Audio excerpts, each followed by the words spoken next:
Game zone માટે બનાવ્યા નવા નિયમો, ગેમ ઝોન એમ્યુઝમેન્ટ પાર્કના મોડલ્સ રૂલ્સ હાઈકોર્ટમાં મુકાયા। રાજકોટ ટીઆરપી ગેમ ઝોન દુર્ઘટના મુદ્દે હાઈકોર્ટમાં હાથ ધરાયેલી સુઓ મોટો અરજી ઉપર આજે સુનાવણી હાથ ધરવામાં આવી હતી। રાજકોટની ઘટના બાદ રાજ્ય સરકારે ગેમ ઝોન અને એમ્યુઝમેન્ટ પાર્કને લગતા નવા મોડલ નિયમો બનાવી દીધા છે, જેને પબ્લિક ડોમેનમાં મુકાયા છે। મ્યુનિસિપલ કમિશનરોને પણ આ નિયમો મોકલી અપાયા છે। મ્યુનિસિપલ કમિશનર આ નિયમોમાં સુધારો કરી શકશે। આ નિયમોને હજુ નોટિફાઈડ કરવાના બાકી છે। 2 સપ્તાહમાં નિયમો અંગેનું જાહેરનામું બહાર પાડવા હાઈકોર્ટમાં રાજ્ય સરકારે બાહેધરી આપી છે। તમામ બાબતોની દેખરેખ માટે વિશેષ કમિટીની રચના કરવા કોર્ટે નિર્દેશ આપ્યા છે। કોર્ટે નિયમોની અમલવારીના આયોજન અંગે પ્રશ્ન કર્યો હતો। કોર્ટે બંજી જમ્પિંગ અને સ્લાઇડિંગ રાઇડ્સ અંગે ચિંતા વ્યક્ત કરી હતી। બીજી તરફ રાજ્યની 11,451 સ્કૂલમાં વિદ્યાર્થીઓ રામ ભરોસે છે, કારણ કે આ તમામ સ્કૂલે એનઓસી જ નથી લીધી, જ્યારે 8 મહાનગરપાલિકામાં ફાયરની 1106 જગ્યા ખાલી છે। મંજૂર થયેલી હોવા છતાં ભરતી કરાઈ નથી। પીએસઆઈ પીઆઈની બદલીના નિયમ બદલાઈ ગયા છે।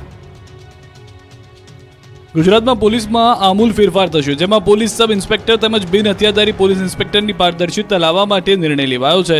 જે મુજબ કોઈ જિલ્લામાં સળંગ 5 વર્ષની નોકરી કરી હશે તો ફરજિયાતપણે નજીકના જિલ્લામાં બદલી નહીં થાય અને અન્ય ક્ષેત્રમાં બદલી કરાશે। તમામ અધિકારીઓને રાજ્યના અલગ અલગ ક્ષેત્રોમાં ફરજ બજાવવાની તક મળશે।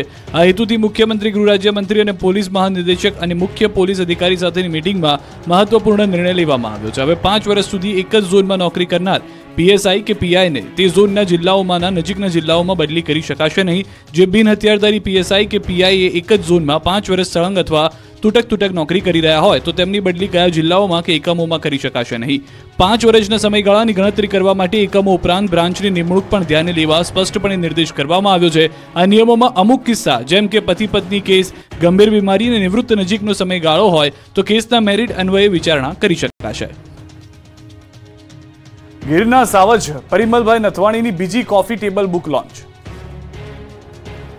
રાજ્યસભાના સાંસદ પરિમલભાઈ નથવાણીએ પોતાની બીજી coffee table book call of the ગીરનું વિમોચન કર્યું।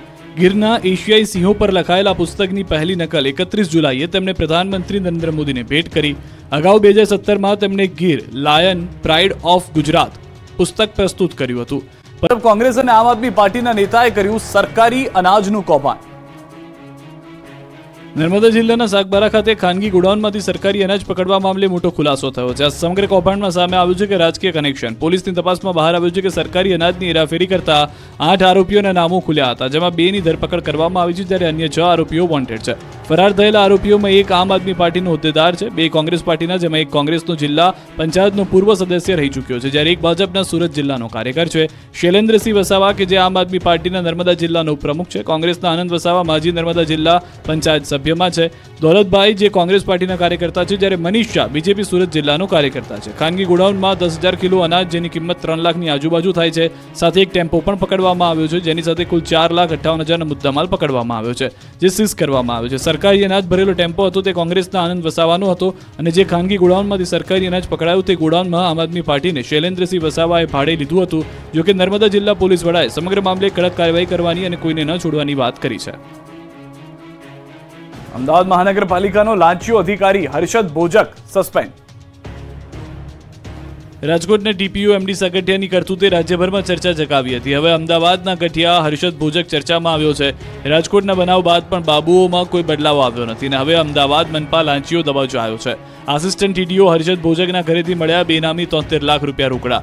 લાંચિયા હર્ષદ ભોજકના ઘરેથી 4 લાખના સોનાના બિસ્કિટ પણ મળ્યા। કેસ નોંધાયા બાદ એસીબીએ લાંચિયા બાબુના ઘરે તપાસ કરી। 20 લાખની લાંચના કેસમાં આસિસ્ટન્ટ ટીડીઓ હર્ષદ ભોજક અને એન્જિનિયરનો ભાંડો ફૂટ્યો। અમદાવાદમાં વડીલો પાર્જિત જમીનમાં મકાનો દુકાનો મામલે અધિકારીઓએ લાંચ માંગી હતી। એન્જિનિયર આશિષ પટેલે ટીડીઓ હર્ષદ ભોજક સાથે મુલાકાત કરાવી 20 લાખમાં ડીલ કરી, જે બાદ એસીબીના લાંચિયા ટીડીઓ હર્ષદના ઘરે તપાસમાં અનેક મહત્વના દસ્તાવેજો મળી આવ્યા। એએમસી પૂર્વ ઝોન આસિસ્ટન્ટ ટીડીઓને આખરે સસ્પેન્ડ કરાયા। પીડિતોને ન્યાય અપાવવા કોંગ્રેસ કાઢશે ન્યાય યાત્રા। ગુજરાતમાં લોકસભાની ચૂંટણીમાં એક બેઠક મળ્યા બાદ કોંગ્રેસને ઓક્સિજન મળી ગયો છે અને હવે એક બાદ એક કાર્યક્રમો યોજી રાજકીય પગ ગરમ રાખવામાં આવી રહ્યા છે। ફરી એકવાર ગુજરાતમાં મજબૂત કમબેક કરવાની તૈયારીમાં છે, ત્યારે હવે ઓગસ્ટના બીજા અઠવાડિયામાં ગુજરાતમાં કોંગ્રેસના ટોચના નેતા રાહુલ ગાંધીની હાજરીમાં ન્યાય યાત્રા કાઢવાનો તખતો ગોઠવાયો છે। ગુજરાતમાં બનેલી વિવિધ દુર્ઘટનાના પીડિતોને ન્યાય અપાવવા માટે કોંગ્રેસ ન્યાય યાત્રા કાઢશે. સુરત, રાજકોટ, મોરબી દુર્ઘટનાને લઈને યાત્રા કાઢવામાં આવશે. મોરબીથી 9 ઓગસ્ટના યાત્રાની શરૂઆત થશે. બ્રિજ દુર્ઘટના સ્થળેથી યાત્રાની શરૂઆત કરાશે. ગુજરાત ન્યાય યાત્રા 300 કિલોમીટર અંતર કાપશે. દરરોજ 25 થી 30 કિલોમીટરનું અંતર કાપશે. ન્યાય યાત્રામાં અલગ અલગ પ્રકારના યાત્રિકો જોડાશે. કોંગ્રેસના નેતાઓ પીડિત પરિવારના યાત્રામાં જોડાશે. કેન્દ્રીય નેતાઓ પણ જોડાઈ શકે છે. યાત્રા 11 ઓગસ્ટે રાજકોટ ખાતે રાત્રિના પહોંચશે. રાજકોટમાં ટીઆરપી ગેમ ઝોન ખાતે સંવેદના સભા યોજાશે. બાદમાં સુરેન્દ્રનગર, અમદાવાદ અને ગાંધીનગર સુધી યાત્રા યોજાશે. જ્યારે બીજા તબક્કાની ન્યાય યાત્રા સુરતથી વડોદરા અને વડોદરાથી ગાંધીનગર સચિવાલય અથવા અમદાવાદ ગાંધી આશ્રમ સુધી ન્યાય યાત્રા કાઢવાનું આયોજન છે. આ ન્યાય યાત્રામાં લોકસભાના વિપક્ષી નેતા રાહુલ ગાંધી ખુદ હાજર રહેશે. કેરાલામાં સફેદ ફીણની નદી વહી. રાજ્યમાં કેમિકલ માફિયાઓ બેફામ બન્યા છે. ખેડા જિલ્લાના ડાકોરની ભવન્સ કોલેજ પાછળના વિજોલ રોડ પર ગરનાળામાં ફીણના ગોટે ગોટા ઉડતા જોવા મળ્યા. કેમિકલ માફિયાઓ કેમિકલ ગરનાળામાં ઠાલવતા હોવાની આશંકા છે. કેમિકલ માફિયાઓ નદી બાદ હવે કેમિકલયુક્ત પાણી ગરનાળામાં ઠાલવી રહ્યા છે. તેના કારણે આસપાસના વિસ્તારોમાં કેમિકલની દુર્ગંધ ફેલાઈ રહી છે. ગરનાળું પાણી શેઢી નદી સાથે ભળે છે, જેનો ઉપયોગ જળચર પ્રાણીઓ કરે છે. કેમિકલ માફિયાઓ જળચર પ્રાણીઓના જીવન સાથે પણ ચેડા કરી રહ્યા છે. નદી નાળાને પ્રદૂષિત કરતા કેમિકલ માફિયાઓ સામે શું તંત્ર કાર્યવાહી કરશે એ જોવું રહ્યું. અમરેલી પંથકમાં પાક પર સુકારા રોગનું સંકટ જોવા મળી રહ્યું છે. અમરેલી પંથકના અન્નદાતા પર ફરી મોટું સંકટ મંડરાયું છે. અહીં ભારે વરસાદ બાદ ખેતરોમાં મગફળી, કપાસ સહિતનો પાક તો લહેરાઈ રહ્યો છે. મોંમાગ્યો વરસાદ આવતા ધરતીપુત્રો પણ ખુશ હતા, પણ હવે લીલોછમ ખેતરો પર સુકારા નામના રોગનું સંકટ આવી જતા ખેડૂતોની મુશ્કેલીમાં વધારો થયો છે.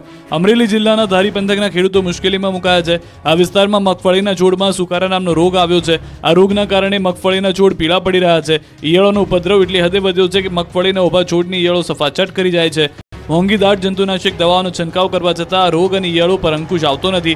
મગફળીના પાકમાં અણધારી આફતરૂપી રોગ આવતા ખેડૂતો મૂંઝવણમાં મુકાયા છે. ખેડૂતોનું માનીએ તો આ રોગ આવવાનું કારણ સતત વરસાદ છે. ધારી અને ગીર આસપાસના ગામોમાં સતત વરસાદી ઝાપટાઓ શરૂ રહે છે, જેના કારણે આ રોગ વધુ વકર્યો છે. અમરેલી જિલ્લામાં અંદાજે 2 લાખ હેક્ટર જમીનમાં મગફળીનું વાવેતર કરવામાં આવ્યું. મગફળીના પાકમાં આવેલા આ રોગ નિયંત્રણ માટે ખેતીવાડી વિભાગ દ્વારા ખેડૂતોને યોગ્ય સહાય કરવામાં આવશે. સહકાર અને માર્ગદર્શન આપવામાં આવે તો ખેડૂતોને ફાયદો થઈ શકે છે. અન્યથા ખેડૂતોનો પાક નિષ્ફળ જવાની ભીતિ વ્યક્ત કરાઈ છે. બાણવડ પંથકમાં શાકભાજીના પાકનો સોથ. દ્વારકામાં ભારે વરસાદથી ખેતરોમાં તબાહી મચી ગઈ છે. મુશળધાર વરસાદ બાદ ખેડૂતો ચિંતામાં મુકાયા છે. ખંભાળિયા, કલ્યાણપુર તેમજ બાણવડના ગ્રામ્ય વિસ્તારો ખેડૂતોને શાકભાજીના પાકને વ્યાપક નુકસાન થયું હોય છે. ખંભાળિયા તાલુકાના અનેક વિસ્તારોમાં મોટાભાગના ખેડૂતોની શાકભાજીની ખેતીને નુકસાન પહોંચ્યું. વધુ પ્રમાણમાં વરસાદ થવાથી ફ્લાવર, રીંગણ, મરચી, તુરિયા, દૂધી જેવા પાકમાં ઉત્પાદન ઘટી ગયું છે. સતત જીવાત પણ બેસી ગઈ છે. તો ઘણા ખેતરોના પાક બગડી જતા દ્રશ્યો પણ આપ જોઈ રહ્યા છો, જેના કારણે ખેડૂતોને મોટા પાયે નુકસાની વેઠવાનો વારો આવ્યો છે. શાકભાજીના પાકમાં નુકસાની થતા છૂટક બજારમાં શાકભાજીની માંગ વધી છે, ત્યારે ખેડૂત સરકાર પાસે સહાયની માંગ કરી રહી છે. બીજી તરફ શાકભાજીના પાકમાં નુકસાની થતા છૂટક બજારમાં શાકભાજીની માંગ વધતા તેના ભાવ વધતા ગૃહિણીઓનું પણ બજેટ ખોરવાયું છે. ભારે વરસાદના લીધે ખેડૂત તેમજ ગૃહિણીઓના બંનેના બજેટ ખોરવાઈ ગયા છે, ત્યારે ખેડૂત સરકાર પાસે સહાયની માંગ કરી રહ્યા છે. કચ્છનો યુવા ખેડૂત પ્રાકૃતિક ખેતીથી બન્યો કરોડપતિ. વર્ષે કરે છે અધધ 10 લાખની કમાણી.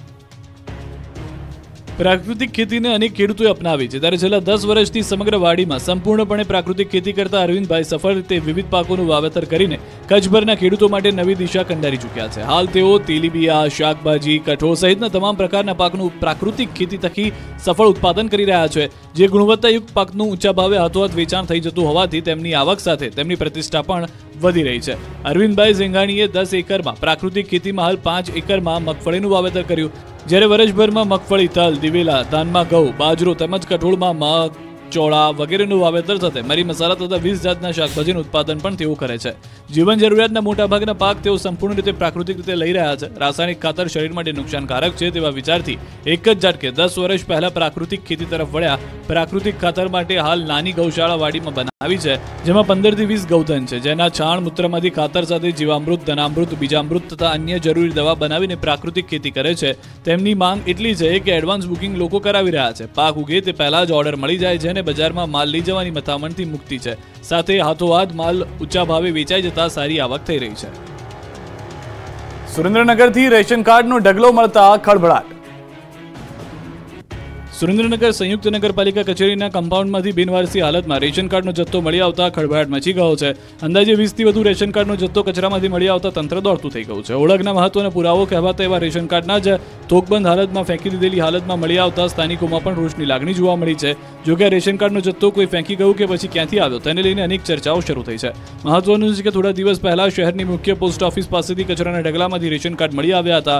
ત્યારે હવે નગરપાલિકા કચેરીના કમ્પાઉન્ડમાંથી જ રેશન કાર્ડનો જથ્થો મળી આવતા અનેક સવાલ ઉભા થયા છે. જો કે રેશન કાર્ડના માલિક કોણ છે તે અંગે હજુ સુધી સ્પષ્ટ થઈ શક્યું નથી.